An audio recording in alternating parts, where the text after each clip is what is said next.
ऐसा कोई अद्भुत चौंका देने वाला केस स्टडी बताओ जो लग रहा था ठीक ही नहीं होना है पर ठीक हो गया। अब ये बेबी पैदा हुआ बिना किसी गुप्तांग के, ओके। ऑर्गन नहीं, ना लड़का ना लड़की। तो वो जगह सिर्फ एक छेद था पेशाब करने के लिए, बाकी कुछ नहीं था। तो अब ये ऐसा बच्चा जब पैदा हुआ, मुझे कैंसर के बारे में जानना है। जनरली कैंसर स्टेज 4 के पेशेंट्स वापस नहीं आ सकते, वो रिवर्सिबल नहीं है, तो क्या वो भी रिवर्स कर सकते हैं? पैनक्रियाज एक बार खत्म हो गया, खत्म मतलब वो गायब हो चुका, मतलब इवेपोरेट हो गया है, हाँ। उसे नहीं ला सकते। लेकिन पैनक्रियाज जो एट्रोफी हो गया उसको फिर से एक्टिवेट कर सकते हैं। मुझे ऐसे ना 5 टिप्स जाननी है जो घर बैठे इम्यूनिटी बूस्ट कर दे हमारी। सबसे पहला टिप मैं ये बताना चाहूंगा कि आप जो समझते हो इम्यूनिटी बढ़ाने की टिप्स है, वो टिप्स है ही नहीं। उनसे इम्यूनिटी नहीं बढ़ेगी। जैसे कोविड में सबने बहुत काढ़ा पिया, इम्यूनिटी कहाँ बढ़ी उससे? क्योंकि अगर आप माइंड में डरे हुए हो, दहशत में हो, चिंता में हो, स्ट्रेस में, टेंशन में हो, अब आप काढ़ा कितना भी पी लो, लीवर खराब हो जाएगा काढ़ा से, लेकिन इम्यूनिटी नहीं बढ़ेगी। तो 5 टिप बता रहा हूं, ध्यान से सुनेगा। सबसे पहला टिप है, सर आपने जो केस स्टडी बताई ना, ये अनबिलीवेबल है। मतलब मैं तो बिलीव नहीं कर पा रही हूँ कि एक्चुअली सही में ऐसा हुआ है।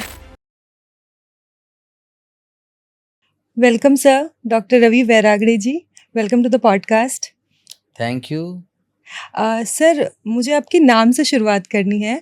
जैसे आप पद्मश्री नॉमिनी हो, जेनेटिक्स एपिजेनेटिक्स के बारे में बात करते हो, तो आपके नाम में जो वैर आ रहा है वो वैर का क्या मतलब है? किससे दुश्मनी है आपकी? Oh my God. वैर मेरी तो दुश्मनी है बीमारियों से। क्रॉनिक जो डिसीज होती है ना, उनसे मेरी बहुत दुश्मनी है और मैं दुश्मनी को बड़ी शिद्दत से निभाता हूँ। तो जिस किसी को भी क्रॉनिक डिसीज है, वो जब मेरे पास आता है तो मैं कहता हूँ ठीक है, अभी क्रॉनिक डिसीज तो मेरी जिम्मेदारी, क्योंकि मेरी दुश्मनी है उससे। सो जो पेशेंट्स आते हैं हमसे वो रिलैक्स हो जाते हैं, बाकी हम संभाल लेते हैं क्रॉनिक डिसीज को। ओके सर, क्रॉनिक डिजीज आपने मेंशन करी, तो ये क्रॉनिक डिजीज होते क्या है? इसका मतलब क्या होता है? देखिए, बीमारियां 2 तरह की होती है, एक्यूट डिसीज और क्रॉनिक डिसीज। तो एक्यूट डिसीज तो वो बीमारियां होती है जो आती है, थोड़े समय रहती है और फिर चले जाती है या जाने ही वाली होती है। ओके। आपने देखा सिंपल वायरल फीवर हो गया किसी को, या थोड़ा डायरिया हो गया, वोमिटिंग हो गया, सर्दी खांसी हो गई, कोविड हो गया, ये सारे आकर जाने ही वाले थे। ठीक है। कभी कभी बहुत क्रिटिकल रहा, 5-10% केसेस में तो कोई सीरियस हो जाता है, अदरवाइज ये जाती है बीमारियां। अब क्रॉनिक डिसीज जो होती है वो आती है, लेकिन जाने के लिए नहीं आती। वो आपके साथ जीवन भर साथ निभाने के लिए आती है। मतलब आपके पार्टनर छोड़ देंगे आपको, मम्मी पापा बच्चे सब छोड़ देंगे, ये नहीं छोड़ेंगे। इतने ईमानदार होते हैं ये, मतलब कुछ ज्यादा ईमानदार होते हैं। हमें तो बीमारियों से ईमानदारी नहीं चाहिए ना, तो ज्यादा ईमानदार होते हैं। तो क्रॉनिक डिसीज वो है जो आते हैं और इनका खुद का तो जाने का प्लान नहीं होता है। तो इसलिए क्रॉनिक डिसीज का कोई ना कोई दुश्मन आपके पास चाहिए, मेरे जैसा, जो बीमारियों से लड़ सके और उसे रिवर्स कर सके। तो हम जो करते हैं क्रॉनिक डिसीज में भी, क्रिटिकल डिसीज जो होते हैं हम उसमें ज्यादा काम करते हैं। जैसे अब सिंपल डायबिटीज है, तो सिंपल डायबिटीज को रिवर्स करना आसान है, लेकिन कॉम्प्लिकेटेड डायबिटीज है, या फिर कॉम्प्लिकेटेड डायबिटीज के साथ किडनी खराब है, लीवर फेल है, किडनी फेल है, cancer, autoimmune disease, Parkinson, dementia, मतलब जितने आप बड़े बड़े नाम देखते हो ना, मॉडर्न बीमारियां, इन सबको हम रिवर्स करते हैं जेनेटिक एपिजेनेटिक पद्धति से।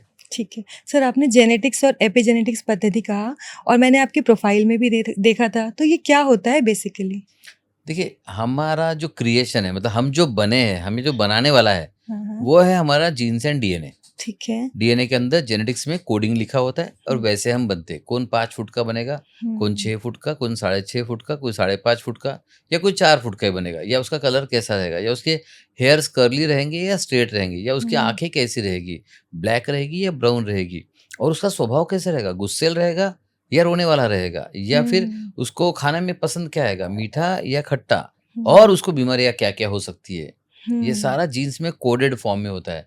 मैं इसको कहता हूँ कि आपका डीएनए के अंदर आपका मेनू कार्ड रखा होता है। ओके। तो मेनू कार्ड में लिखा होता है आपको बीमारियां कौन कौन सी होगी। तो जब हम जेनेटिक की बात करते हैं तो लोग जनरली समझते हैं कि हमें जो विरासत में बीमारी आती है, मम्मी से, पापा से, दादा दादी, नाना नानी, चाचा मामा, मतलब ब्लड रिलेशन से, सिर्फ वो जेनेटिक है। नहीं, जेनेटिक में 2 टाइप है। एक होता है इनहेरिटेड जेनेटिक्स, मतलब हमारे विरासत में, हमारे ब्लड लीनियज से आया हुआ। दूसरा होता है अक्वायर्ड जेनेटिक्स। अब ये अक्वायर्ड जेनेटिक्स मतलब ये होता है कि हमारे पूर्वजों में किसी को नहीं था, हमें पहली बार आया है। लेकिन ऐसी बीमारियां भी जेनेटिक है। तो अगर देखा जाए तो सारी बीमारियां जेनेटिक है, चाहे आपको डॉक्टर्स ने जेनेटिक बताया हो या ना बताया हो। यानी कि सारे बीमारियों का जीन्स के साथ लिंक है, क्योंकि जब तक आपके जीन्स में या आपके अंदर के सिस्टम में टेंडेंसी नहीं होगी, वो बीमारी आपको नहीं आएगी। एक उदाहरण के तौर पे समझाऊंगा, वो तो आसान जाएगा। आपको पता है टेंशन से बहुत सारी बीमारी आती है, राइट? जैसे अब टेंशन से ब्लड प्रेशर आता है, राइट? टेंशन से अगर ब्लड प्रेशर आता है तो सोचो 10 लोगों को स्ट्रेस और टेंशन है, तो क्या 10 के 10 लोगों का ब्लड प्रेशर बढ़ेगा? बेसिकली नहीं। नहीं, वेरी गुड, बेसिकली नहीं, क्योंकि उसमें से एक का ब्लड प्रेशर बढ़ेगा, दूसरे का टेंशन और स्ट्रेस से शुगर बढ़ेगा, तीसरे का टेंशन और स्ट्रेस से शायद हेडेक हो जाए उसको, मुझे माइग्रेन, चौथा बोलेगा माइग्रेन हो गया, पांचवे को शायद डिप्रेशन आ जाए, ठीक है, एंड छठवा बोले सर मुझे बहुत टेंशन हो गया था उस समय तो हार्ट अटैक आ गया, और सातवां बोलेगा सर वो तो मेरा ब्रेन जो अटैक आया ना सर वो मेरा टेंशन से आया सर, बहुत टेंशन हो गया था। और सपोज उसमें आठवां नौवां शायद सुसाइड कर ले, और 10वां बोले कि कैसे कमजोर लोग हो तुम, देखो मुझे तो कुछ नहीं हुआ, डील कर लिया उसने, डील कर लिया, राइट? तो ये सब चुनता कौन है, डिसाइड कौन करता है? स्ट्रेस तो सबके पास है, तो बीमारी चुनने का काम वो आपके मेनू कार्ड से होता है, यानी कि डीएनए में से होता है। ठीक है। तो आपके शरीर के अंदर सिस्टम में जो कमजोरी होगी वो कमजोरी उस स्ट्रेस के कारण उभर कर आ जाएगी। ओके। तो बीमारियां सिलेक्शन करने का काम होता है अंदर से, जीन्स और डीएनए के द्वारा। उसे ट्रिगर का काम करता है हमारा स्ट्रेस बोलिए, किसी का अल्कोहल बोलिए। अब जैसे अल्कोहल, अब कोई बोलेगा सर अल्कोहल से लीवर खराब हुआ, ठीक है, अब किसी हार्ट अटैक वाले को पूछो, वो बोलेगा डॉक्टर ने बोला बहुत अल्कोहल के कारण अटैक आया। किसी ब्रेन अटैक वाले को पूछो, बोलेगा अल्कोहल के कारण ब्रेन अटैक आया। देन किसी लीवर सिरोसिस वाले को पूछो, बोलेगा अल्कोहल के कारण लीवर सिरोसिस आया। तो बीमारियां सबको अलग अलग आती है, इसको चॉइस करने का काम आपके जीन्स और डीएनए में की टेंडेंसी करती है। तो बीमारी कोई भी हो, चाहे डॉक्टर आपको बता रहे हो जेनेटिक या डॉक्टर बोल रहे हो जेनेटिक नहीं है, तो भी उसका लिंक तो जीन्स और डीएनए के साथ है।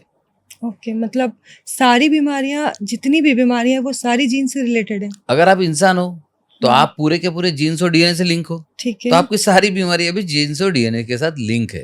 ओके। तो ये हो गया जेनेटिक्स। हाँ। अब एपी जेनेटिक्स क्या होता है? हमारा जो मैंने कहा ना, दो तरह की बीमारी होती है, एक तो विरासत में आई हुई इनहेरिटेड जेनेटिक्स, दूसरी जो वैरायटी है जिसको जेनेटिक नहीं कहा जाता वो भी जेनेटिक है, और ये होती है एपी जेनेटिक वाला। कैसे?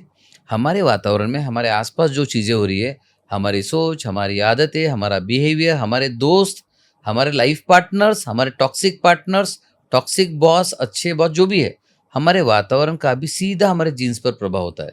और जनरली हम सोचते निगेटिव है, खाना खाते हैं निगेटिव वाला, पॉइजन वाला, टॉक्सिक वाला, प्रोसेस फूड खाएंगे, इंसेक्टिसाइड, पेस्टिसाइड वाला, राइट? और हमारे साथ लोग भी निगेटिव होते हैं। तो ये सारे हमें जीन्स को इन्फ्लुएंस करते हैं और उसमें से बीमारी पैदा करते हैं। तो ये होते हैं एपी जेनेटिक्स। तो सामान्य भाषा में एपी जेनेटिक मतलब हमारा वातावरण हमारे जीन्स को कैसे प्रभावित करता है, वो साइंस है एपी जेनेटिक्स। मैंने एक टर्म बहुत सुना है, जीन म्यूटेशन या डीएनए म्यूटेशन हो जाता है, तो ये टर्म क्या है? कैंसर में बहुत ज़्यादा यूज होता है ये, लेकिन बहुत सारे केसेस में जीन म्यूटेशन होता है। तो बहुत सही सवाल पूछा आपने, क्योंकि जीन म्यूटेशन देखिए, कैंसर का जीन करीब करीब सब में है, ओके, राइट?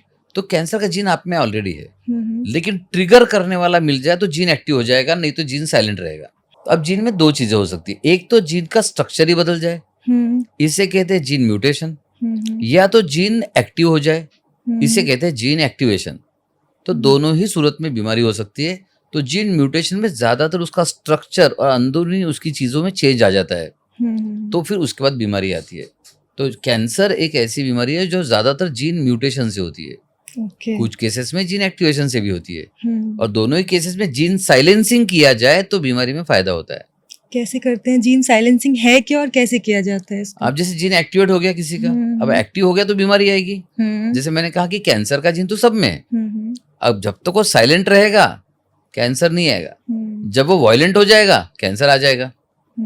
तो एपी जेनेटिक्स पूछता है कि ये वायलेंट क्यों हुआ, इसे किसने ट्रिगर किया होगा ना। तो आप कहोगे सर हाँ ट्रिगर तो किया होगा, बिना ट्रिगर के थोड़ी एक्टिव होगा। सो ट्रिगर करने वाले कारण ढूंढो। तो हम क्या करते हैं, जब भी हम इलाज करते हैं, हम ये ट्रिगर किस कारण से हुआ वो ढूंढते हैं। तो सपोज पता चला कि स्ट्रेस से हुआ, लाइफस्टाइल से हुआ, टॉक्सिन्स हो गए बॉडी में बहुत ज्यादा, इंसेक्टिसाइड, पेस्टिसाइड्स हो गया, स्मोकिंग, अल्कोहल हो गया, या निगेटिव सोच हो गया, उसका बहुत लंबा स्ट्रेस का दौर चला उससे हो गया। अब जिस कारण से हुआ है हम वो कारण को, ट्रिगर को डील कर लेते हैं। जब उस कारण को डील कर लेते हैं, वही से सिग्नल आया था एक्टिवेशन का, वही से सिग्नल भेजते हैं हम साइलेंसिंग का, और ये साइलेंसिंग हो जाता है। कैसे? तो जैसे माइंड से एक्टिवेट हुआ है, हाँ, तो माइंड में नेगेटिव चीजों से एक्टिवेट अगर हो गया, ठीक है। तो हमने माइंड की नेगेटिव चीजें हटा दी, स्ट्रेस हटा दिया। हाँ, हाँ, और आसान बना देता हूँ। सपोज किसी का बिजनेस में लॉस हो गया, ठीक है। तो बिजनेस में लॉस से टेंशन आएगा, स्ट्रेस आएगा, हुँ, उससे बीपी बढ़ेगा, हुँ, ठीक है।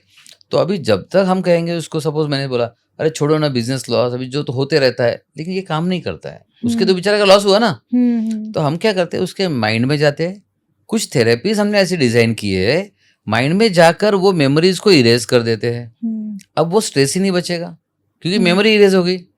तो कहते हैं ना रहेगा बांस ना बजेगी बांसुरी, हम कहते हैं ना रहेगी मेमोरी ना रहेगी बीमारी। तो उस हुँ, मेमोरी को इरेज कर दो, हुँ। तो वो बराबर ट्रिगर्स जीन तक पहुंच जाते हैं और जीन साइलेंसिंग हो जाता है।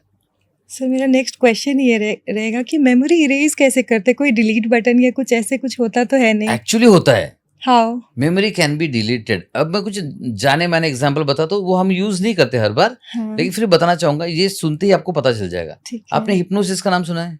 हाँ, अब हिप्नोटिज्म में क्या करते हैं, हिप्नोटिज्म में उसे ट्रांस में लेके जाते हैं, ट्रांस में ले हुँ, जाकर उस मेमोरी पर काम करके उसे इरेज कर देते हैं। हुँ, अब ये लोगों को बहुत आसान से समझ में आता है, लेकिन हुँ, हम बिना ट्रांसफर करते हैं। तो अब ठीक आपने है। एनएलपी का नाम सुना होगा, हाँ, हाँ। बहुत लोग जानते हैं। तो हुँ, एनएलपी में भी टेक्निक्स आती है, साइक के मेथड है उसमें भी टेक्निक्स आती है। हुँ, देन कुछ साइकोथेरेपी काउंसलिंग की टेक्निक्स आती है, REBT, CBT, psycho analysis, transaction analysis, बहुत सारी टेक्निक्स आती है। हुँ, हमने ये सारी टेक्निक्स को कंबाइन करके हुँ, इसे मेडिकल एंगल से डेवलप किया है, हुँ, ऑर्गन पर काम करने के लिए और सेल्स पर काम करने के लिए। क्योंकि बाकी लोग बात कर लेंगे, हमें तो रिजल्ट देना पड़ेगा बीइंग अ डॉक्टर। हुँ, तो हमने सारी थेरेपीज को कंबाइन करके न्यूरो सेलुलर इंजीनियरिंग नाम से अपनी थेरेपीज बनाई है। हुँ, ये शायद और कोई नहीं करता कहीं पर भी, ये हमारी ओन है। हुँ, तो हम इसके द्वारा उन मेमोरीज को इरेज कर देते हैं और फिर ऑर्गन को एक्टिवेशन कर देते हैं। मतलब किडनी फेल हो, उसे एक्टिवेट कर दो, लीवर फेल हो, उसे एक्टिवेट कर दो, कैंसर हो गया एक्टिव हो गया, जीन साइलेंसिंग कर दो। तो हम ऐसे अलग तरीके से इलाज करते हैं, तो रिजल्ट जल्दी मिल जाता है। ठीक है सर। आपने जो प्रोग्राम के बारे में बताया उसे थोड़ा एलाबोरेट करके बताएँगे कि क्या होता है, कैसे होता है? जिन जेनेटिक प्रोग्रामिंग, नहीं, न्यूरो सेल्युलर। न्यूरो सेलुलर, देखिए अभी न्यूरो सेलुलर इंजीनियरिंग, इसका इंजीनियरिंग का मतलब है कि अंदर जाके चेंजेस करना, सिंपल ठीक सिंपल, है, राइट। मैं आपको एकदम सिंपल बताऊंगा। न्यूरो मतलब ब्रेन। ठीक है। तो देखो ब्रेन के बारे में पहले ऐसा था कि ब्रेन के बारे में हम कुछ नहीं कर सकते, हुँ, लेकिन साइंस ने और काफी सारे जो साइंटिस्ट है, फिलोसोफर्स है, और जिन्होंने माइंड पर बहुत काम किया, उन्होंने हुँ, साबित किया there is something called as neuroplasticity. हुँ, हुँ। अब न्यूरोप्लास्टिसिटी मतलब brain is a plastic like material जिसको मोल्ड रीमोल्ड किया जा शेप सकता अप है, कर सकते हैं। राइट। तो हुँ, उसका वायरिंग को चेंज किया जा सकता है। हुँ, अब जब ब्रेन के वायरिंग को चेंज किया जा सकता है, तो सपोज किसी बीमार व्यक्ति का ब्रेन का वायरिंग तो बीमारी वाला ही होगा, हुँ, हुँ, हमने हुँ, उस वायरिंग को चेंज कर दिया। तो हुँ, वो ब्रेन तो सारे ऑर्गन से कनेक्टेड है, हुँ, सारे सेल से कनेक्टेड है। हुँ, तो हम न्यूरोप्लास्टिसिटी करके उस ब्रेन के वायरिंग को ऐसा चेंज करते हैं कि सारे सेल्स में चेंज आना शुरू हो जाता है, वो जो हुँ, बीमार ऑर्गन है उसके सेल में चेंज आना शुरू हो जाता है। फॉर एग्जाम्पल वो सेल काम नहीं कर रहा, वो काम करने लग जाएगा। वो हुँ, फॉर एग्जाम्पल वो सेल में क्रैम्प्स आ रहे, क्रैम्प्स आना बंद हो जाएंगे। वो हुँ, सेल में ट्विचिंग आ रहे, वो ट्विचिंग आना बंद हो जाएगा। तो हुँ, ये हम सारा रीवायरिंग करते हैं। तो हुँ, ऊपर देखो कंट्रोल तो सब ब्रेन का है। हुँ, अब जैसे मैं भी हाथ हिला रहा हूँ, तो अल्टीमेटली मैं हाथ नहीं हिला रहा हूँ, हुँ, मेरी इच्छा मन कह रहा है ब्रेन को हाथ हिलाना है, हुँ, ब्रेन से सिग्नल आ रहा है इसलिए हाथ घूम रहा है। तो जो हुँ, भी हो रहा है बॉडी में, चाहे किडनी के साथ, लीवर के साथ, हाथ के साथ, पाँव के साथ, उसका सिग्नल ब्रेन से आ रहा है। तो हुँ, ब्रेन को रिवायर कर दो ना। तो जब ब्रेन को रिवायर कर देंगे तो ऑर्गन रिवायर हो जाएगा। तो हुँ, न्यूरो सेलुलर मतलब ब्रेन को रिवायर करो, सेल रिवायर हो जाएगा। ब्रेन को हुँ, एक्टिवेट करो, सेल एक्टिवेट हो जाएगा। ब्रेन से सिग्नल भेजो, ऑर्गन एक्टिवेट हो जाएगा। This is called as neuro cellular engineering, और ये सिर्फ दवाई देने से 1000 गुना बेहतर तरीका है। ओके। आपकी प्रोफ़ाइल में ना जैसे आप बातें कर रहे हो तो मैंने एक और बहुत ही इंटरेस्टिंग चीज़ देखी थी कि आप माइंड ट्रांसप्लांट करते हो। तो ये क्या है? लोग किडनी बदलते हैं, किडनी ट्रांसप्लांट, लीवर बदलते हैं, liver transplant, then skin transplant, bone transplant, joint transplant. देखो हुँ, मैं तो कहता हूँ सबको पता है, सारी बीमारियों की जड़ माइंड में है, हाँ, स्ट्रेस टेंशन से शुरू होती है। हुँ, साइंटिस्ट कहते हैं 90 टू 95% बीमारियां मानसिक मनोशारीरिक होती है, हुँ, हुँ, राइट। हुँ, जब 90 से 95% बीमारियां मनोशारीरिक होती है, तो 90 से 95% इलाज मनोशारीरिक क्यों नहीं होते?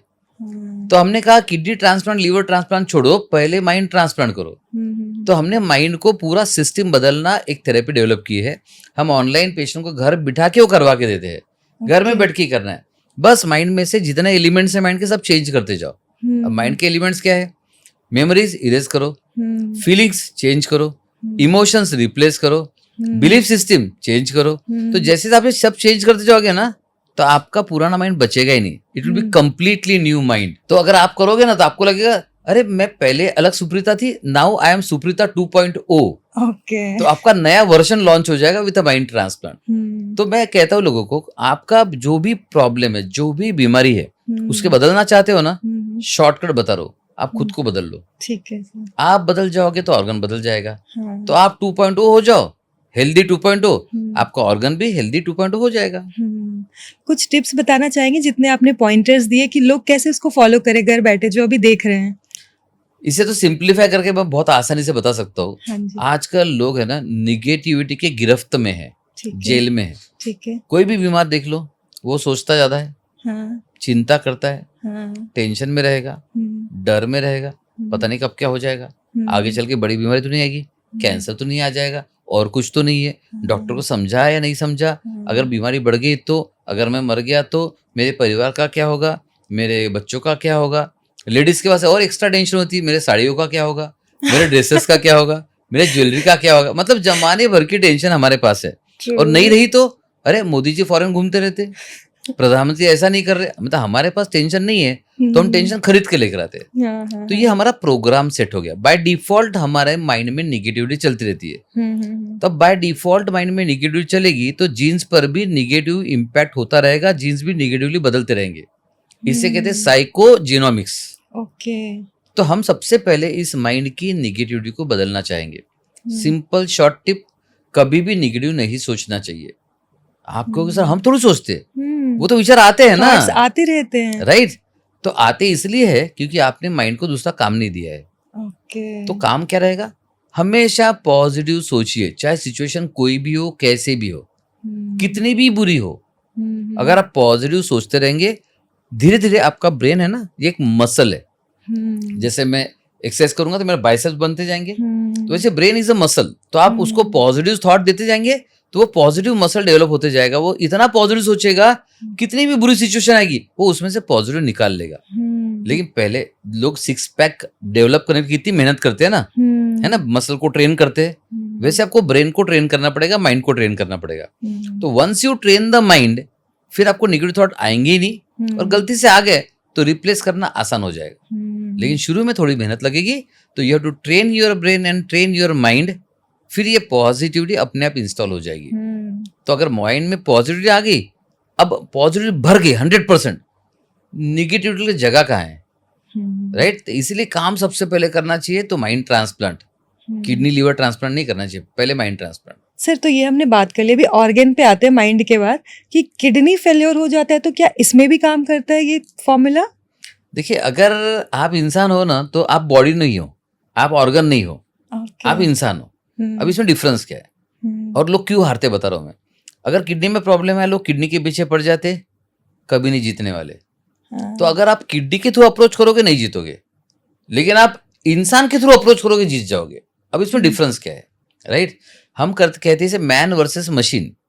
तो आप क्या कर रहे हो, जब मशीन खराब हो जाती है, सपोज आपके पास एक व्हीकल है, कार है, मर्सिडीज है, तो उसका अगर कोई एक पार्ट खराब हो गया, अब तो चेंज कर देते हो। तो ये हो गया स्पेयर पार्ट वाला इलाज, बराबर है। तो आप बॉडी में भी क्या कर रहे हो, किडनी में प्रॉब्लम है, किडनी पर ध्यान दे रहे हो, लीवर में प्रॉब्लम है, लीवर पर ध्यान दे रहे हो। तो इसीलिए आप हार रहे हो। क्यों? क्योंकि बीमार तो आदमी है, आप आदमी पे ध्यान नहीं दे रहे हो। अब आप बोलोगे सर आदमी क्या है ये? देखो, आदमी मतलब ऑब्वियसली जेंडर नहीं बात कर रहा हूँ, इंसान मतलब mind plus body plus soul. Do you agree? True. तो बीमार है तो mind plus body plus soul तीनों बीमार है।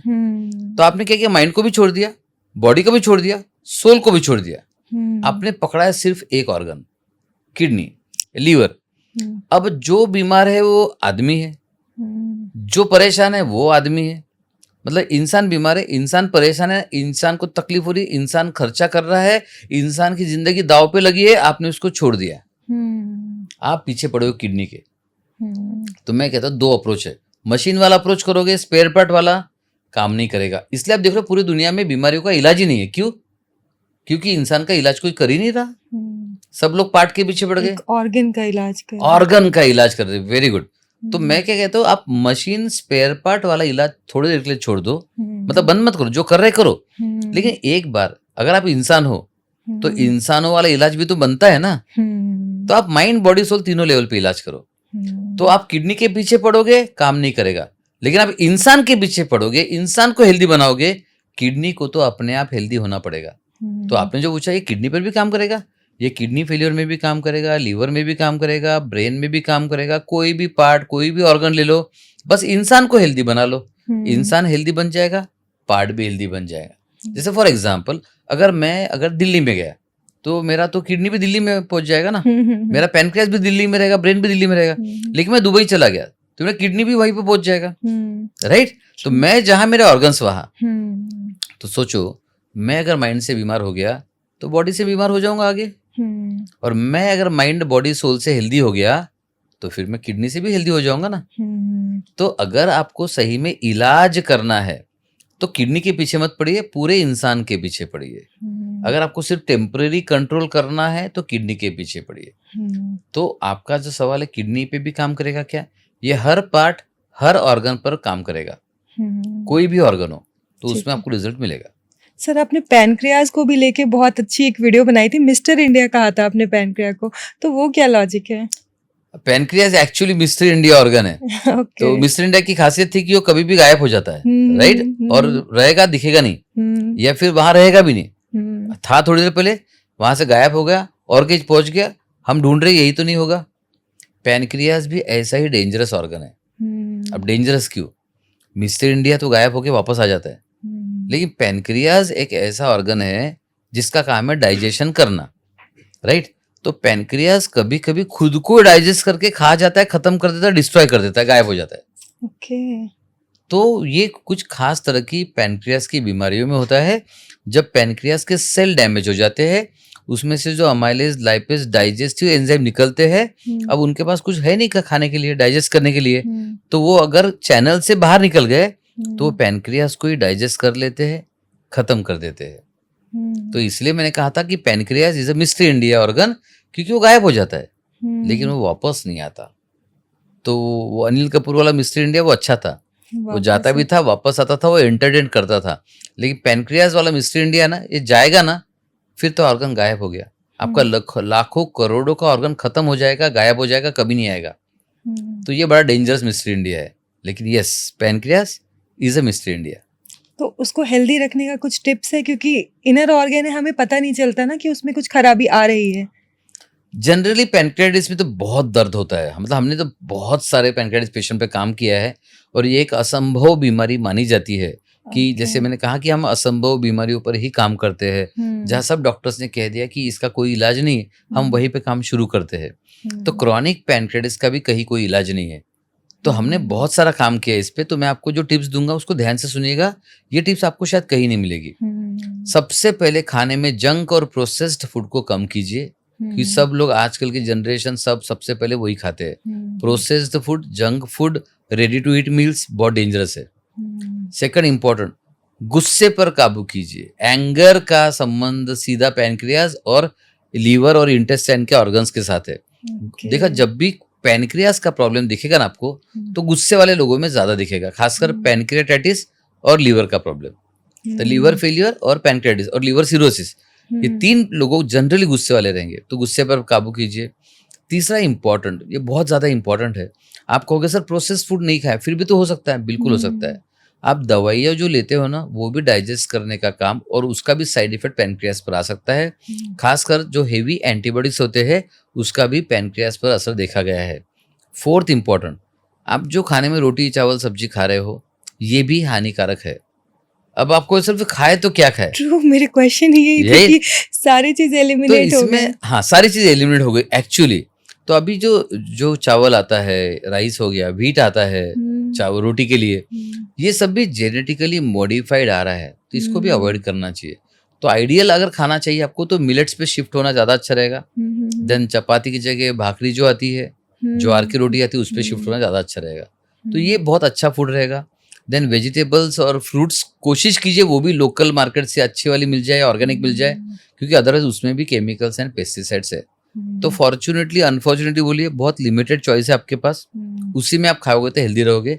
मार्केट के अगर आप आदी हो गए, गुलाम हो गए जोमेटो स्विगी, तो फिर आपका पैनक्रियास कभी भी चिल्ला सकता है कि अब मैं सहन नहीं कर पाऊंगा।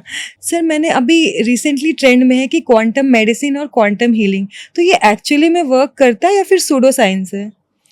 अगर आप सूडो साइंस की भाषा देखो, परिभाषा देखो, तो लोग जो साबित नहीं कर पाए, प्रूव नहीं कर पाए, जो दिखता नहीं है, वो सब सूडो साइंस मानते हैं। तो ऐसे देखा जाए तो आपका माइंड, आपके पास माइंड है, यस और नो? ट्रू, हाँ है, पक्का है, लेकिन दिखता तो नहीं है। हाँ। तो फिर वो भी सूडो साइंस हो गया।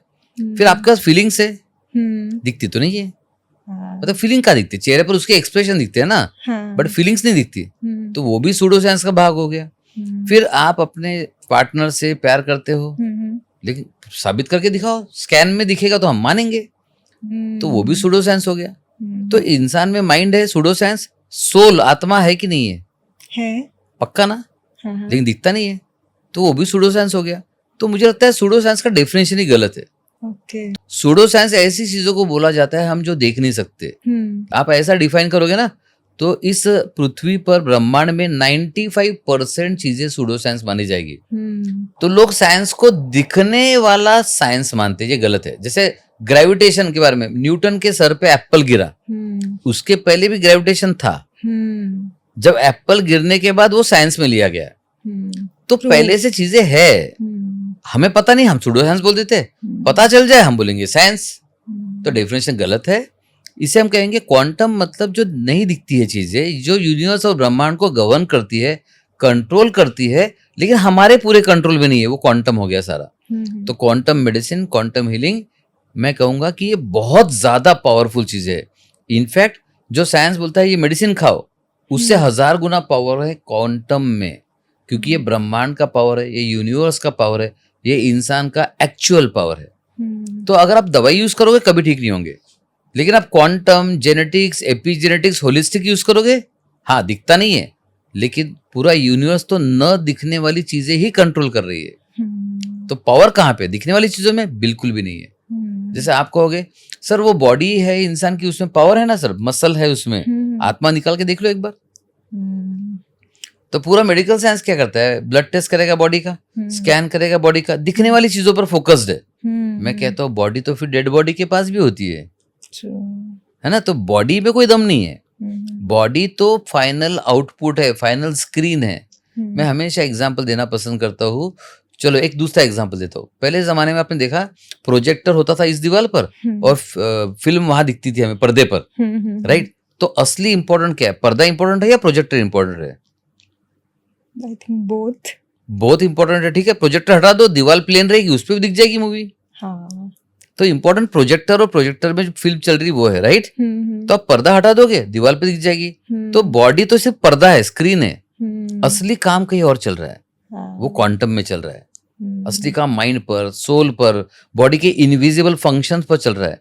तो अगर सही मायने में देखा जाए तो इंसान इज नॉट बॉडी, इंसान इज क्वांटम।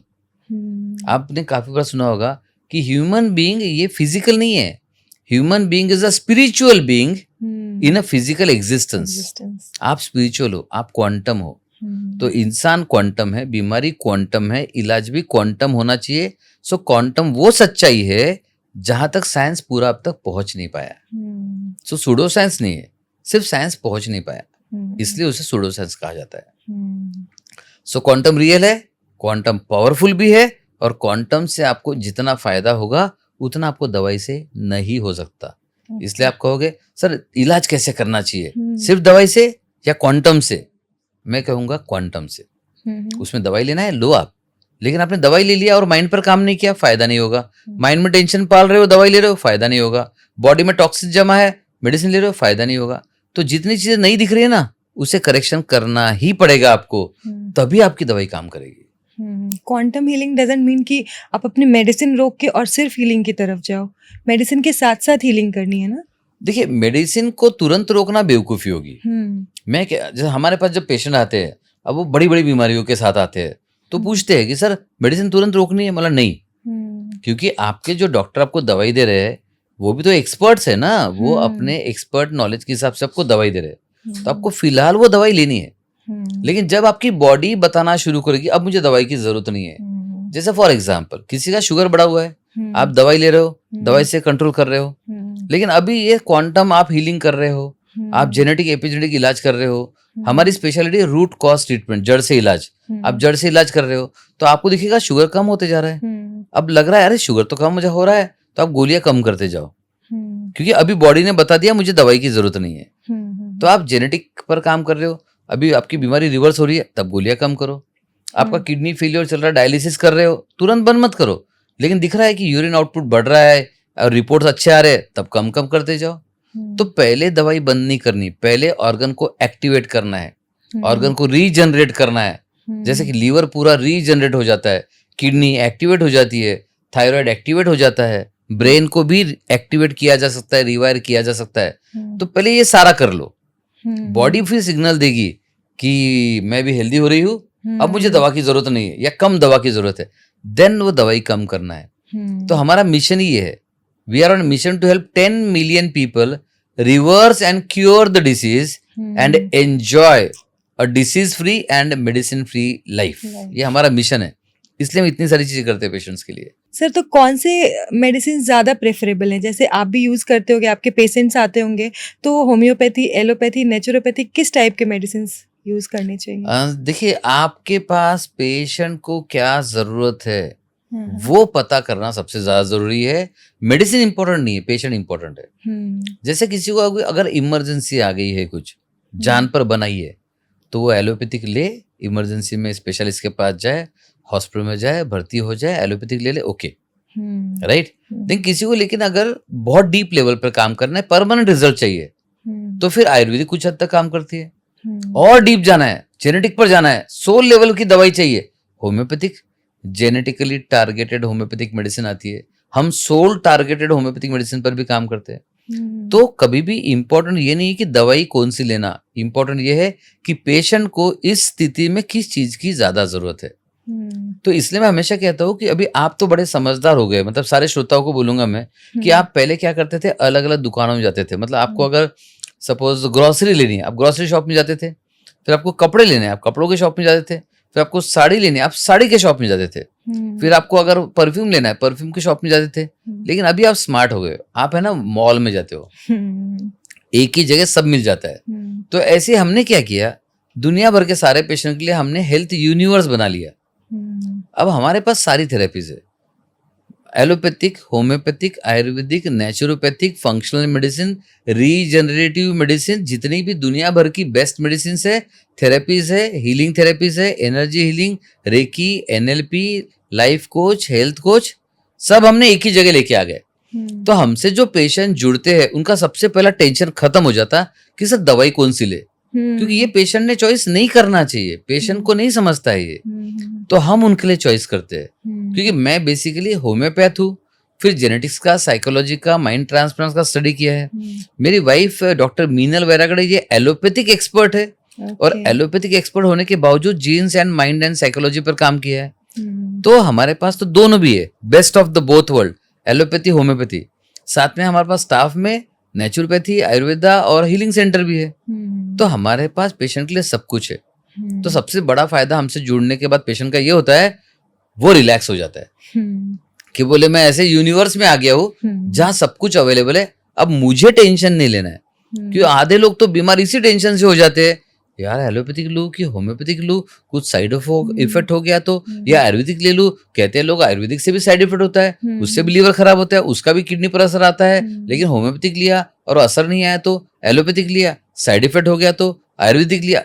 इसी उधेड़ बुन में पेशेंट और बीमार होते जाता है। तो हमने टेंशन हटा दिया, हमने बनाया एडवांस हेल्थ वर्स, जहां लोग आएंगे, हम गाइड करेंगे कि आपकी बीमारी ऐसी है, उसकी जड़ ये है, रूट कॉज क्या है, आपको इलाज क्या करना पड़ेगा। सो पेशेंट बड़ा रिलैक्स रहता है, उसे पता है कि हमें घर बैठे इलाज मिल रहा है, हमारे पास आना भी नहीं पड़ रहा है उसको।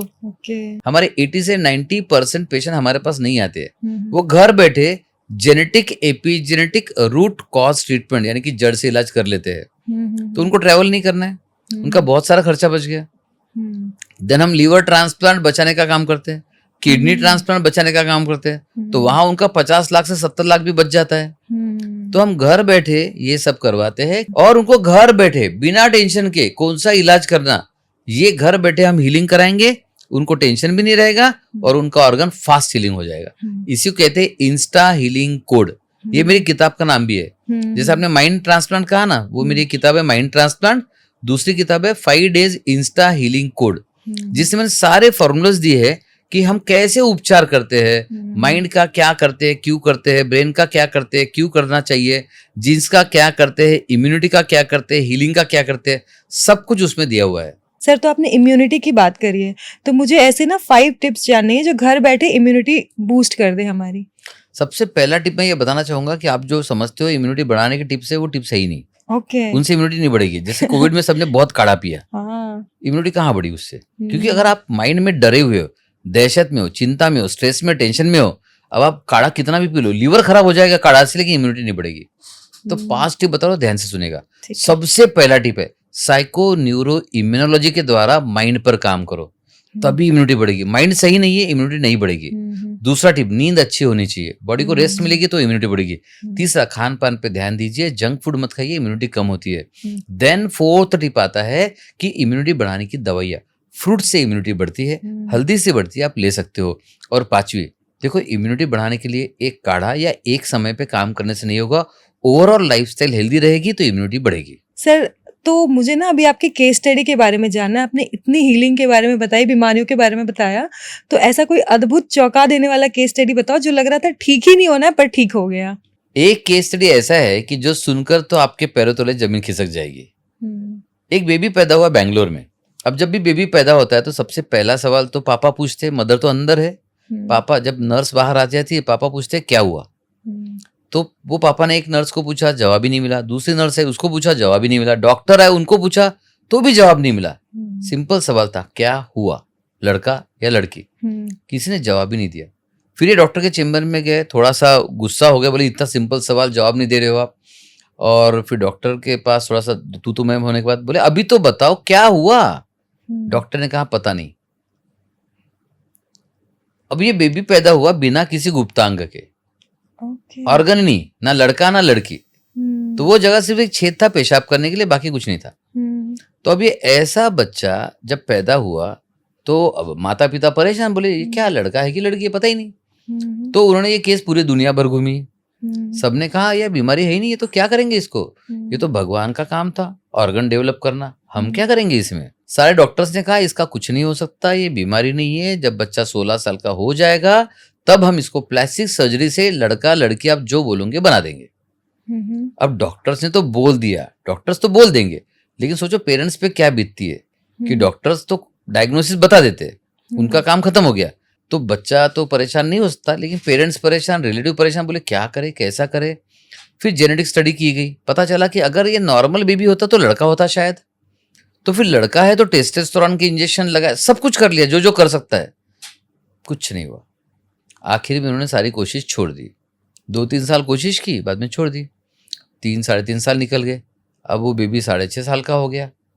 सेम वैसी हमारे पास 6.5 साल में वो आए, बोले सर इसमें आप जेनेटिक हेल्थ एक्सपर्ट हो और हमने आपकी केस स्टडी देखी है कि आप असंभव बीमारियों का इलाज करते हो और बहुत सारी बड़ी बड़ी बीमारियों का इलाज किया है, इसका कुछ कर सकते हैं क्या। अब मैंने कहा तो बीमारी नहीं है, ये तो जेनेटिक डिफेक्ट है। तो उसने कहा सर क्या इसको हम जीन्स पे काम करके कुछ फायदा हो सकता है क्या। मैंने कहा देखो जीन्स पे काम किया, डीएनए पे काम किया तो किसी भी बीमारी में फायदा हो सकता है। ये मैं नहीं, ये तो सारे एक्सपर्ट्स मानते हैं। आप देखो अमेरिका में रिसर्च चल रहा है, जीन एडिटिंग, क्रिस्पर टेक्नोलॉजी, और सारे जीन्स पर बहुत काम हो रहा है कि जीन्स में एडिटिंग कर दो कुछ भी हो सकता है। तो हमने कहा जीन्स पे काम करो तो हो सकता है, लेकिन मैं ऐसा कभी किया नहीं है कि भगवान का काम हो गया हम कहाँ से करेंगे, मतलब ऐसा कभी किया नहीं पहले, लेकिन बोला कर सकते हैं, कोशिश करना चाहिए। तो उन्होंने कहा सर 1% भी चांस है क्या। मैंने कहा डेफिनेटली है। तो मेरी पूरी टीम मेरे अगेंस्ट हो गई, बोले सर क्या केस ले लिया, बीमारी थोड़ी है, हम तो डॉक्टर है, हम भगवान नहीं है, हमने केस नहीं लेना चाहिए था। मैंने देखो अगर हम नहीं लेंगे तो ये केस कौन लेगा। और ये मैं बात कर रहा हूँ मतलब ऑलमोस्ट 7.5-8 साल पहले की बात है। तो जेनेटिक एपिजेनेटिक पर सबसे पहले बात करने वाली हमें 15 साल पहले से हम बात कर रहे हैं इस पर। जेनेटिक एपिजेनेटिक इलाज ये कॉन्सेप्ट ही नहीं था पहले, तो हम उस समय से कर रहे। तो फाइनली उसने ज्वाइन किया लॉन्ग स्टोरी को शॉर्ट कर रहा हूँ। अब सवाल था कि बच्चे के माइंड पे कैसा काम करे, बच्चे के जीन्स को कैसा इन्फ्लुएंस करे। तो हमने एपिजेनेटिक पद्धति अपनाते हुए माइंड पर काम किया माँ के थ्रू, राइट। माँ को बताया कि बच्चे के माइंड पे, बच्चा सब सोया रहे तो कैसा प्रोग्रामिंग करना। फिर कुछ मेडिसिन के द्वारा जीन्स पर काम किया, कुछ डाइट के द्वारा, न्यूट्री जीनोमिक्स के द्वारा जीन्स पर काम किया। तो ऐसे हमने 5-6 चीजें एक साथ मिलाकर जीन्स पर काम किया। 6 महीना कोई रिजल्ट नहीं आया। तो मैं जनरली कोशिश करता हूँ रिजल्ट फास्ट आना चाहिए, बिकॉज मुझे भी अल्ट्रा फास्ट रिजल्ट चाहिए, लेकिन बिना दवाई के। तो नहीं आया 6 महीने, 7-8 महीने, कुछ नहीं हुआ। 9th मंथ में वहां पे कुछ डेवलप होना शुरू हुआ। मुझे लगता है शायद नेचर को लगता है कि 9 महीने के बाद ही बच्चा आना चाहिए। तो हमारी कोशिश की भी 9 महीने के बाद वहां कुछ चेंजेस दिखने शुरू हुए। एंड 10वें महीने में पता चला कुछ तो हो रहा है वहां पर। 11 महीने में पता चला शायद लड़का ही होगा ये। और फिर धीरे धीरे उसके ऑर्गन्स डेवलप होना शुरू हुए। यानी कि जो भगवान का काम था ऑर्गन्स देने का, वो हमने हमारे genetic epigenetic root cause treatment के द्वारा उस बच्चे को नए ऑर्गन्स दिए। और सिर्फ ऑर्गन्स दिखने वाले नहीं, काम वाले। आज 7.5-8 साल हो चुके हैं और बच्चे के पास अपने ओन ओरिजिनल नए गुप्तांग है, male organs, penis, scrotum, testis, उसको इरेक्शंस आते हैं, टीनेजर है भी हो, सब कुछ नॉर्मल है। सो 90 से 95% नॉर्मल ऑर्गन डेवलप हो चुका है। शून्य से डेवलप किया है, काम भगवान का था। तो मैं भगवान को हमेशा थैंक यू बोलता हूँ, भगवान कि ऐसा भी मौका दिया, कि आपका काम हमें करने का मौका दिया। बहुत बहुत धन्यवाद हमेशा बोलता हूँ। बड़े अद्भुत केस है और दुनिया में कहीं भी ऐसा केस मैंने अभी तक सुना नहीं है। सर सच में मैंने भी नहीं सुना और बिलीव करना मुश्किल हो रहा था। सर आपने जो केस स्टडी बताई ना, ये अनबिलीवेबल है। मतलब मैं तो बिलीव नहीं कर पा रही हूँ कि एक्चुअली सही में ऐसा हुआ है। तो लोग हमें कहते ही ऐसा है कि सर आप जो केसेस बताओ बिलीव नहीं होता। मैं कहता हूँ हम काम ही अनबिलीवेबल करते तो बिलीव कैसे होगा। एंड एक्चुअली बताता हूँ, ह्यूमन में बहुत पावर है, इंसान में बहुत पावर है। प्रॉब्लम है इंसान में पावर है, लोग काम किडनी पे कर रहे हैं, लोग काम ऑर्गन पे कर रहे हैं। कैसा असर आएगा? आपको इंसान पे काम करना चाहिए। दुनिया का सबसे पावरफुल प्राणी कौन है आप बताइए?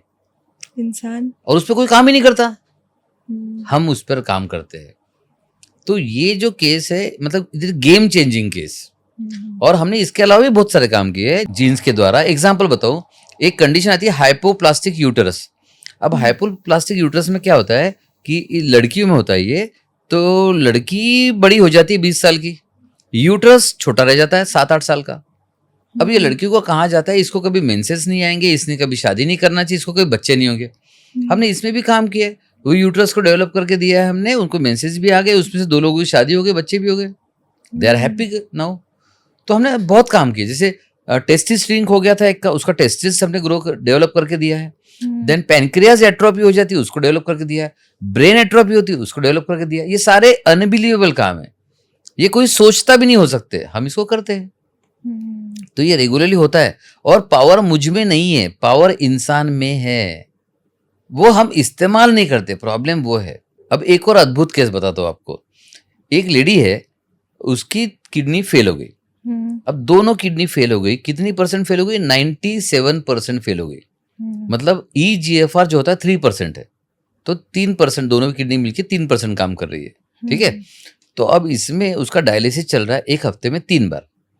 अब इसके ऊपर कुछ नहीं, इसके ऊपर किडनी ट्रांसप्लांट। तो डॉक्टर ने बोल दिया था कि आपको किडनी ट्रांसप्लांट करना पड़ेगा। ठीक है।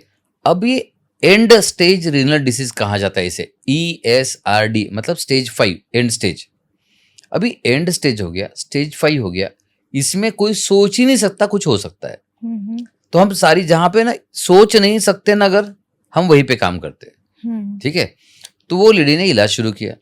तो हमने, अब नॉर्मल लोग क्या करते हैं, किडनी फेल हो गई, किडनी काम नहीं कर रही तो डायलिसिस कर लो, पेशाब में से नहीं निकल रहा टॉक्सिक तो डायलिसिस से निकाल लो। हम क्या कर रहे, झाड़ू पोछा लगा रहे, साफ सफाई कर रहे। हम ऐसा नहीं करते, हम वो किडनी फेल क्यों ये ढूंढते पहले। तो वो लेडी को पॉलीसिस्टिक किडनीज थी, देन उसके अंदर टॉक्सिन्स बहुत थे। टॉक्सिन्स तो हम रोज खा रहे हैं ना, रोटी चावल सब्जी में टॉक्सिन जा रहे हैं। तो हमने ये सब ढूंढ के निकाले उसके रूट कॉज, और एक एक करके रूट कॉज खत्म करना शुरू किए।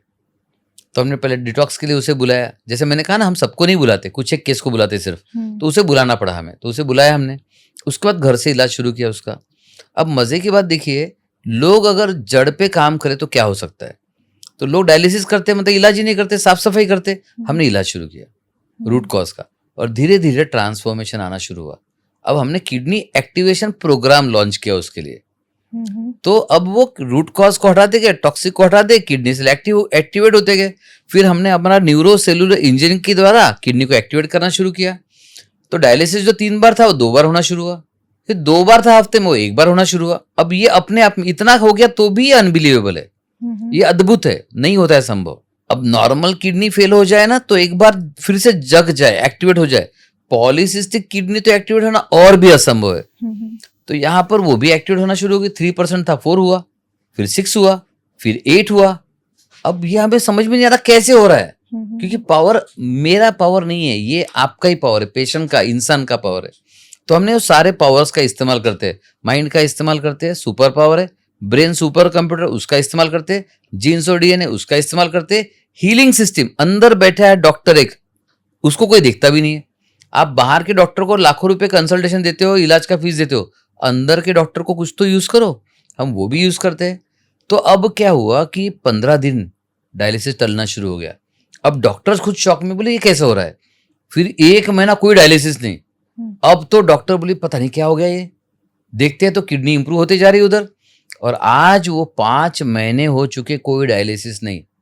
अब आप देखोगे एक आधा ऐसा केस दिखा दो मुझे, बहुत मुश्किल है कि stage 5 and stage renal disease में कोई डायलिसिस नहीं हो रहा। ट्रांसप्लांट के 20 लाख बच गए, डायलिसिस भी बच गए, और वो पेशेंट तो मस्त हेल्दी हैप्पी है, सारे काम सारा खाना पीना करती है, और इतनी एनर्जी है उसमें जितने किसी नॉर्मल व्यक्ति में ना है। अब ये एक ऐसा अद्भुत केस है, स्टेज 5 एंड स्टेज में से किडनी रिकवर हो रही है। तो ऐसे बहुत सारे केसेस किए हमने। आप बोलते जाएंगे तो मैं शायद दिन भर रात भर बता सकता हूँ, इतने केसेस हमारे पास। सर मेरे क्वेश्चन ना माइंड में क्लिक करा है। आपने पैनक्रियाज के बारे में बोला था ना कि पैनक्रियाज खत्म हो जाता है, तो क्या उसको भी रिग्रो कर सकते हैं? अभी थोड़ी देर पहले आपने पॉडकास्ट में बताया। आप देखिए पैनक्रियाज एक बार खत्म हो गया, खत्म मतलब वो गायब हो चुका, मतलब वो इवेपोरेट हो गया है, उसे नहीं ला सकते। लेकिन पैनक्रियाज जो एट्रोफी हो गया, हम उसको फिर से एक्टिवेट कर सकते हैं। मतलब ऑलरेडी केसेस है हमारे पास। तो पैनक्रियाज के बहुत सारे केसेस पर काम किया हमने। लेकिन हाँ, अभी तक ऐसा केस आया भी नहीं हमारे पास कि पूरा गायब हो गया सर उसको वापस ला दो। एक पेशेंट आया था कि वो पूरा गायब हो गया है, कुछ कर सकते हैं क्या? तो मैंने उन्हें कहा कि देखो गायब हो गया है, उसके सारा सब कुछ, उसका प्रेजेंस ही पूरा गायब हो गया है, तो बोला कोशिश ही मत करो, छोड़ दो उसको, बाकी कुछ और है तो फिर इलाज करते हैं। तो बाकी कुछ था नहीं, उन्होंने भी कहा सर अभी छोड़ दो, मतलब बहुत सारे प्रॉब्लम्स आ गए थे उनको, कॉम्प्लिकेशन बहुत सारे हो गए थे। तो फिर वो क्रिटिकल केयर में गए, उन्होंने इलाज शुरू नहीं किया। लेकिन अगर वो मुझे पूछते भी कि क्या वो गायब हो गया पैनक्रियाज वापस आ सकता है, तो मैं मना कर देता। ठीक है, तो जो असंभव से भी असंभव है, जहां चांस नहीं वहां भी हमने कोशिश की है। लेकिन फिर उसके लिए ना पेशेंट की तैयारी चाहिए सब करने की। अब एक और केस बता दो असंभव वाली, अभी ये सुन के और मजा आएगा आपको। एक पेशेंट है, नाम प्रणव पकड़ लीजिए, नाम गलत है। तो प्रणव की किडनी फेल हो गई, उम्र अंदाजन 40 साल, किडनी फेल हो गई। तो मैच, डॉक्टर ने कहा स्टेज 5 है, ट्रांसप्लांट करना पड़ेगा। तो मैच ढूंढना शुरू किया, मदर की किडनी मैच हो गई तो किडनी ट्रांसप्लांट कर दिया। अब आपको लगेगा इसमें फिर क्या किया आपने, तो किडनी ट्रांसप्लांट कर दिया। अब पहले 2 किडनी फेल थी, अब तीसरी किडनी बॉडी में आ गई, अब तीसरी किडनी भी फेल हो गई। अब डॉक्टर ने कहा फिर से ट्रांसप्लांट करो। अब देखो पहले उसने 15-20 लाख ट्रांसप्लांट के लिए खर्चा किया, अभी डॉक्टर ने कहा फिर से ट्रांसप्लांट करो। अभी तो मदर की मैच होने वाली किडनी थी, वो नहीं चल पाई ज्यादा साल, अभी नई किडनी डालेंगे तो वो कैसे चलेगी? तो ट्रांसप्लांट में लोग गलती क्या करते हैं, लोग है ना नई किडनी लाते हैं और पुराने बॉडी में डाल देते हैं। तो बॉडी में जो टॉक्सिन्स होंगे वो इस पर भी काम करेंगे। बॉडी में जो चीजों ने पहली 2 किडनी को खराब किया है, वही चीजें नई किडनी को भी खराब कर सकती है ना। तो आपको बॉडी के सिस्टम को भी रिपेयर करना चाहिए, कोई नहीं करता। तो हम वो सिस्टम पूरा रिपेयर करके देते हैं। तो अभी ये केस में 2 किडनी थी फेल, तीसरी आ गई, अब वो भी फेल हो गई। अब डॉक्टर ने कहा फिर से ट्रांसप्लांट करो, चौथी किडनी लगेगी। अब मुझे बताओ पेशेंट बेचारा क्या करे? पता नहीं। तो हमारे पास ऐसे सारे पता नहीं वाले ही आते हैं। ठीक है, तो हमने कहा बचा उनके पास तो कोई होप नहीं बचा है। तो पहले मुझे आपके होप वर्ड से याद आया, पहले मैंने क्लिनिक पे बोर्ड जब लगाया था ना, उसने लिखा है genetic based treatment for incurable critical and hopeless cases. तो जहां उम्मीद नहीं है हम वहीं पे काम करते हैं। तो अभी एक्चुअली कोई उम्मीद नहीं बैठी, तो पेशेंट ने कहा देखो सर अभी मैं ट्रांसप्लांट तो करने वाला नहीं, मैं मर गया तो चलेगा, मैं ट्रांसप्लांट नहीं करूंगा, परेशान हो गया, मैं कितने बार करूंगा ट्रांसप्लांट, अभी नई किडनी डाल दूंगा वो खराब हो जाएगी, पहले 20 लाख गए, अभी 20 लाख जाएंगे, आगे और 20 लाख जाएंगे, कितने लगाऊंगा मैं, और गारंटी कुछ भी नहीं है। वो डिप्रेशन में भी था, बोले अभी क्या करूं। मैंने कहा देखो, रोज रोज रोज मरने से अच्छा है एक बार कोशिश तो करो, क्योंकि देखिए इंसान एक बार पैदा हुआ है तो एक बार तो मरना ही है सबको, लेकिन जो पेशेंट है ना, जो डिप्रेशन में है, चिंता में है, असंभव बीमारी से पीड़ित है, वो बेचारा रोज न जाने कितने बार मरता है, वो तो पेशेंट ही बता सकता है।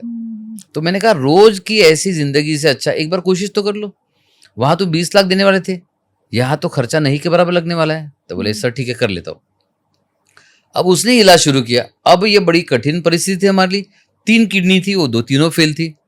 लेकिन हमने जब उसका डिटॉक्स किया, ये सारा रूट कॉज ट्रीटमेंट किया, जीन्स एंड डीएनए प्रोग्रामिंग किया, और सारा घर बैठ के हम प्रोग्रामिंग करवाते हैं। हमारे हीलर्स ऑनलाइन काम करते हैं, हमारी थेरेपीज ऑनलाइन चलती है, हमारा DNA activation, DNA healing, organ activation, kidney healing सब घर से चलता है। तो ये करना शुरू किया। तो पहले 3 किडनी मिलके 24 घंटे में 3 ml यूरिन देती थी, 24 घंटे में, जो कि मतलब यूजुअली कम से कम पेशेंट जैसे 3 से 4 लीटर पानी पीना चाहिए, तो करीब करीब उतना ही यूरिन आता है। 3 से 4 लीटर की जगह 3 ml मिलीलीटर यूरिन होता था। तो डायलिसिस के बाद, हाँ डायलिसिस तो चल ही रहा था, ट्रांसप्लांट कंपलसरी हो गया था। तो अब पेशेंट ने ज्वाइन किया। पेशेंट ने मुझे पूछा था, सर 3 किडनी फेल है सर, कौन सी एक्टिवेट होगी। मैंने कहा मुझे नहीं पता, पावर मेरे पास नहीं है, पावर आपके पास है। मैं उस पावर को एक्टिवेट करने का स्पेशलिस्ट हूँ, जीन्स और डीएनए के द्वारा। तो बोला एक बार आप ये सोचो ही मत। भगवान श्री कृष्ण ने क्या कहा भगवत गीता में, कर्म करते चलो, फल की अपेक्षा मत करो। हम पहले फल की अपेक्षा करते हैं, फल की चिंता लेते हैं, फल का टेंशन लेते हैं, फल का स्ट्रेस लेते हैं, प्रोसेस फॉलो ही नहीं करते।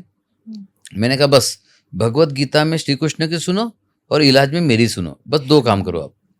बोले सर चलो कर लेता हूँ। उन्होंने शुरू किया। अब वो जो 3 ml यूरिन थी वो बढ़ना शुरू हुई, 3 ml से 10 ml, 10 ml से 20 ml। वो खुश हो गए, बोले सर ये क्या हो रहा है। मैंने कहा रुको, और 50 ml हो गई, 100 ml हो गई। अब पेशेंट का सवाल, सर मेरी कौन सी किडनी एक्टिवेट हुई होगी, मतलब मुझे नहीं पता। बोले अभी 200 ml हो गई। अभी उसका 350 ml यूरिन हो गया, उसका पूरा सब कुछ चेंज हो गया, डायलिसिस कम होना शुरू हो गया, डिप्रेशन से बाहर आ गया वो, और इतना खुश है वो खुश, उसका पूरा परिवार खुश है। बोले क्या गजब का रिजल्ट है। तो मैं तो उससे हमेशा कहता हूँ मजाक से, तुम बस इलाज करते रहो, तीनों किडनी को एक्टिवेट कर लो, फिर हम एक किडनी किसी को डोनेट कर देंगे। तो ऐसे अद्भुत केसेस तो मैं आपको लाइन लगा दूं। और कोई लोग जब जाते हैं कोई भी प्रॉब्लम के लिए, यूट्यूब पर सर्च करते हैं, डॉक्टर रवि वैरागड़े डाल दो, आगे किडनी लिख दो, किडनी की वीडियोस आ जाते हैं, लीवर लिख दो, लीवर की वीडियोस आ जाएंगे, कैंसर लिख दो, कैंसर की वीडियोस आ जाएंगे, और सारे अद्भुत असंभव केसेस रहते हैं। तो हमने से बहुत सारे काम किए, मतलब मैं बताते जाऊंगा तो शायद ये पॉडकास्ट बहुत लंबा हो जाएगा। लेकिन मैं चाहता हूँ कि लोग एक बार उम्मीद खोने से पहले उम्मीद पाने की एक कोशिश तो करें। बस यूट्यूब पर जाए, DR लिखे डॉक्टर का, फिर लिखे RAVI स्पेस VAIR, राइमिंग है ना, RAVI VAIR। तो ये डाल दे और अपनी बीमारी का नाम डाल दे, और वो वीडियो एक बार देख ले। मैं कहता हूँ कि सिर्फ यूट्यूब का वीडियो देख के ही लोगों की उम्मीद जाग जाएगी और उनकी नई जिंदगी की पारी वहीं से शुरू हो जाएगी। सर आपने इतनी सारी बीमारियों के बारे में बताया, मुझे कैंसर के बारे में जानना है। जनरली कैंसर स्टेज 4 के पेशेंट्स मतलब वापस नहीं आ सकते, वो रिवर्सिबल नहीं है, तो क्या वो भी रिवर्स कर सकते हैं? अगर आप कहोगे कैंसर के स्टेज 4 के रिवर्सिबल नहीं आते, तो ज्यादातर डायग्नोसिस स्टेज 4 ही हो रहे हैं आजकल। अर्ली स्टेज में कैंसर पता नहीं चलता, स्टेज 4 स्टेज 5 में पता चलता है। लेकिन मैं आपको बताऊं, दुनिया में बहुत सारे केसेस है जो स्टेज 4 स्टेज 5 से रिकवर हुए। इसे लोग स्पॉन्टेनियस रेमिशन का नाम देते हैं, लेकिन मैं कहता हूँ ये बॉडी की अपनी ओन पावर है। तो जब अपने आप स्पॉन्टेनियस रेमिशन होता है, तो सोचो अगर कोई डॉक्टर, जैसे फॉर एग्जाम्पल हम जैसा कोई, जो आपकी बॉडी के पावर्स का इस्तेमाल कर सके, माइंड को स्ट्रांग कर सके, तो कैंसर भी रिवर्स किया जा सकता है। तो मैं इसमें हर कैंसर पेशेंट को बोलूँगा, आपके निगेटिव चिंता वाले माइंड के साथ आप रिकवर नहीं कर सकते हो, पहले माइंड ट्रांसप्लांट कराइए।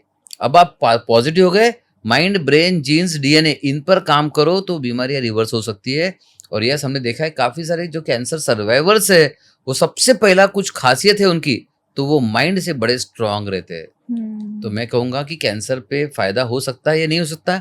डेफ़िनिटली हो सकता है। आप कैंसर के भी टेस्टिमोनियल्स हमारे वीडियो पर देख सकते हो। सर तो अगर किसी को आपसे कॉन्टैक्ट करना है तो कैसे कर सकते हैं?